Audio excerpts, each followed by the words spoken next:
ये घुसपैठियों से तुम्हारा क्या रिश्ता है?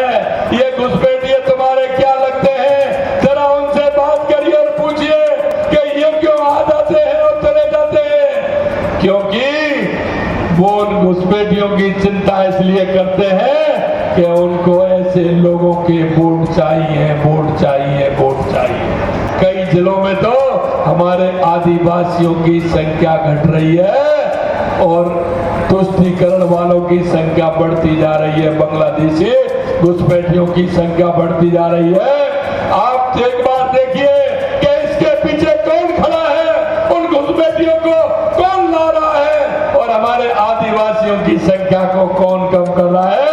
इस पर आपको सोचना पड़ेगा, सोचना पड़ेगा। झारखंड की आगामी विधानसभा चुनाव को लेकर भारतीय जनता पार्टी द्वारा पूरे प्रदेश में परिवर्तन यात्रा किया जा रहा है।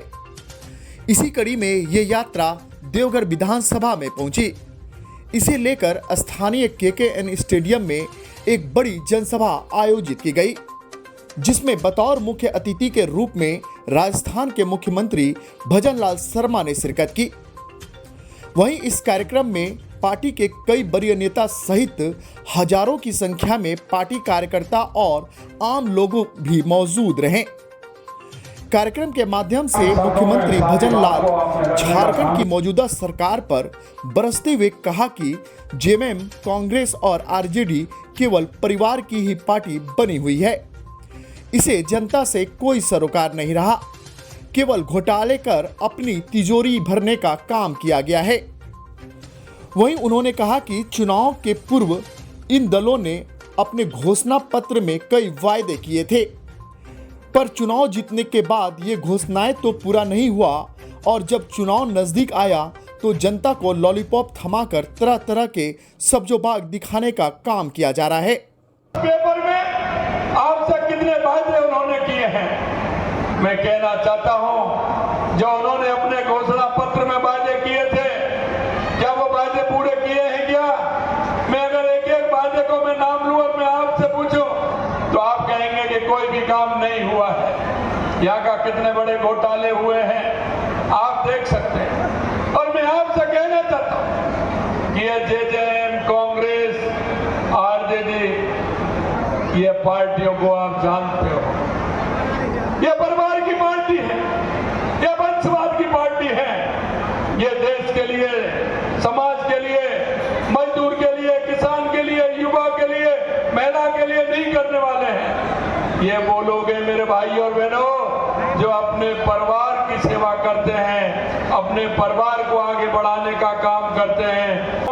जब चुनाव आते हैं ये लूट और झूठ की कहानी करते हैं, ये लूट और झूठ के अलावा कुछ नहीं करते। और जब चुनाव आते हैं तो यहाँ हमारे मजदूर, हमारे किसान, हमारे उन भाइयों को, एसटी के जो हमारे भाई हैं, आदिवासी भाई हैं, उनको बहकाने के लिए नई रणनीति बना करके आपके बीच में आते हैं, आपको सच बात दिखाते हैं, हमेशा नए वादे करते हैं, लेकिन इन्होंने आज तक कुछ नहीं किया। मैं आपको याद दिलाना चाहता हूं, अगर आप देखेंगे तो 2014 से पहले देश की स्थिति क्या थी, आए दिन किस तरह की घटनाएं होती थी। आतंकवाद और नक्सलवाद से पूरा देश परेशान था कि नहीं था? बताइए, परेशान था कि नहीं था 2014 से पहले? अरे पूरा देश परेशान था, ने आतंकवाद और नक्सलवाद से कि नहीं था? लेकिन आज आपको कहीं नजर आता है क्या? अरे आज कहीं नजर आता है क्या? मैं आपसे कहना चाहता हूं मेरे भाई और बहनों, अगर गरीब कल्याण की योजनाएं इस देश के अंदर और झारखंड प्रदेश के अंदर लागू की तो देश के यशस्वी प्रधानमंत्री नरेंद्र मोदी जी ने की, नरेंद्र मोदी जी ने की। अगर सच में गरीब का हित चाहा तो देश के यशस्वी प्रधानमंत्री नरेंद्र मोदी जी ने चाहा। किसान का हित की बात की तो देश के यशस्वी प्रधानमंत्री नरेंद्र मोदी जी ने कही। हमारी भारतीय जनता पार्टी, मैं भी दीपक प्रकाश जी के साथ साधारण रूप से संगठन में काम करता था, हमारे सब साथी संगठन में काम करते हैं। हमारे यहाँ जो काम करता है हर व्यक्ति, हर समाज, हमारा जो आदमी होता है, कार्यकर्ता के रूप में काम करता है, उसको मौका मिलता है। हमारे यहाँ ना तो परिवारवाद है, ना वंशवाद है, ना जातिवाद है।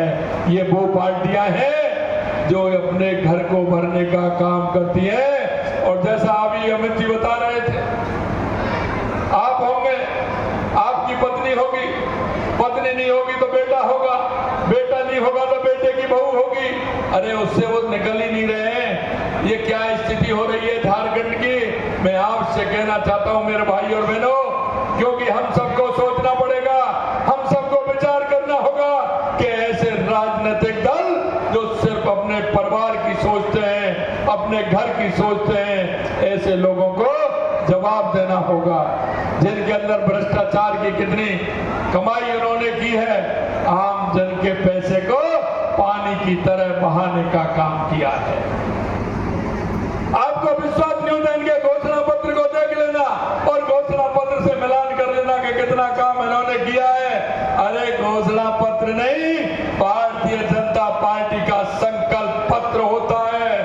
और संकल्प पत्र वो होता है जो मोदी जी ने 2014 में कहा, वो 19 तक करके बताया, 19 तक करके बताया था। और जब 2019 में कहा, वो 2023 तक करके बताया। और अब 2024 में कहा है, आने वाले समय में उसे भी करके बताएंगे। ये मैं आपको विश्वास दिलाना चाहता हूं।